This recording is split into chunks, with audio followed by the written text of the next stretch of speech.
watching the Black Panther, for one, I took my kids with me from the jump, and they was like this. And I looked at them, I was watching them while we watched the movie, and I was like, man, I felt like a good parent because I was like, man, this is one of the first films I've seen about black people where they didn't say nigga, they didn't say bitch, they didn't say hoe. It wasn't about money. You feel what I'm saying? They were referencing the ancestors.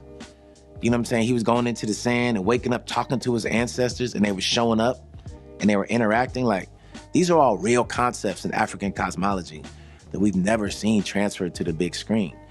And it's to see all that, you know what I'm saying? Even like the opening scene where it's like Oakland, California. Like, when I'm watching it back home, everybody's like, yay, yeah! You know what I'm saying? Everybody's super juiced watching the flick. And I'm like, man, it was like, I just feel like black folks needed that film right now. You know what I'm saying? With all, man, they lynching brothers right now, man. They pulling 65-year-old old black women out the car with force. You see what I'm saying? They've been shooting us on TV.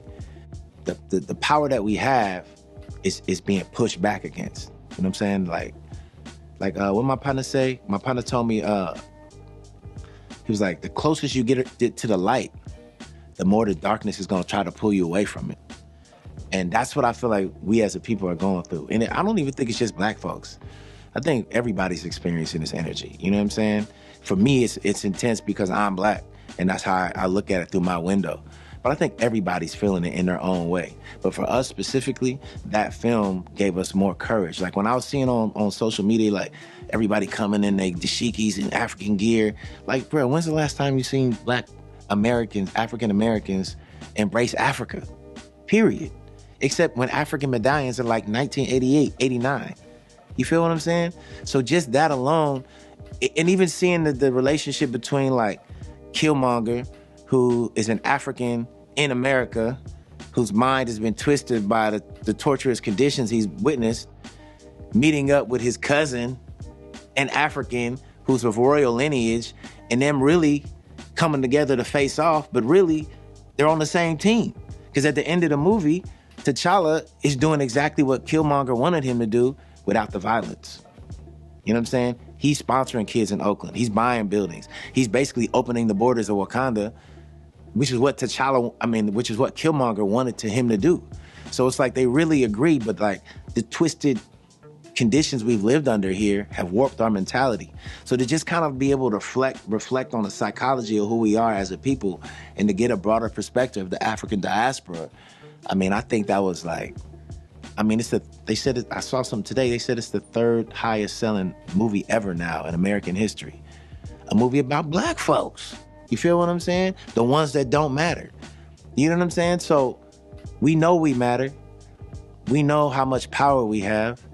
And now it's time to, like, in my mind, take it off that screen and really imbibe it within ourselves. Because one of my psychology teachers in Morehouse once said that we would meet after school, and like he really would cipher with us, and we had this deep connection with him. And he was like, what y'all gonna do after you graduate? We were all like, make music. He's like, man, he's shaking his head. We said, why you shaking your head? He was like, I wish y'all were making film. We was like, why? And he was a psychology professor. And he was like, because whatever you see in your mind's eye, your unconsciousness accepts it as reality. So when you watch something, regardless of what it is, your subconscious self, it's real.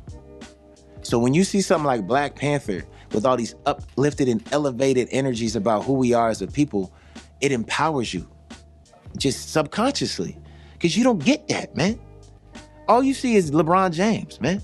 All you see is fools rapping about being high on pills and having more money than you and fucking your bitch. You know what I'm saying? So when you see, like at the end of the movie, when I forget her name, but the great warrior from Wakanda makes her husband submit to her so they can stop the infighting, and her husband submits and is like, okay, I'll give up. And the woman is standing tall and the man's down on his knee. That's like, bruh, we need that. Because we should be honoring our women like that. You know what I'm saying? So that film, like, I feel like it was a great healing moment for us. And God willing, we could, like, you know, artistically, we can continue that. Just like with the This Is America video with Childish Gambino, like the things he's been able to do with just that video and just like question society and show society and give us a mirror to look at ourselves, because we get lost, man. Black people, man, we have so much to deal with. This is a coping mechanism. Getting high, off the lean, popping a pill, fucking a bitch, hitting a lick, trapping. Like, it's coping mechanisms. You know what I'm saying? And that, I feel like that video is kind of discussing a lot of this and giving us a mirror to look at ourselves, where it's like, yeah, we dancing and having fun, but look at all the shit that's going on around us. Is this really fun? Is it really fun? And then at the end of the video, he running from a bunch of like white people that look like zombies. Like, this shit is ill, man. And I'm glad that, I feel like there's an artistic renaissance happening with African Americans and like Black America right now, just because it's needed. It's how we've always dealt with things. We're creators, and this is another moment where we have to create our way out of this. As much as we're telling our story in the desperation that we feel, in the I mean, come on, bro. You seen this shit with cell phone. The motherfucker at Oakland, at the Lake Merritt the other day, the motherfuckers is doing a barbecue. And you show up, call the police. They can't barbecue here. Who the fuck are you? You feel what I'm saying? Like, are you that joyless that you can't let a motherfucker cook some food? And then when the po-po show up, you start crying.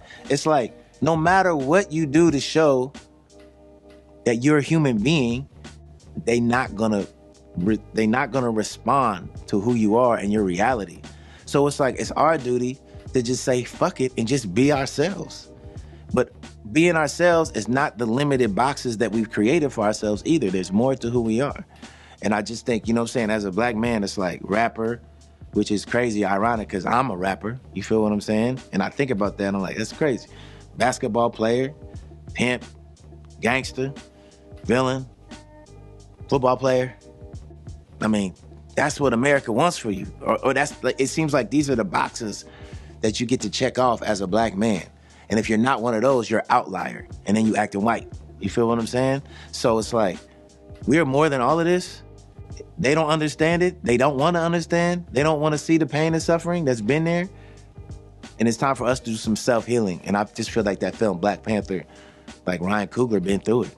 You know what I'm saying? He from Richmond, he's from Oakland. He Black, he's 30 years old.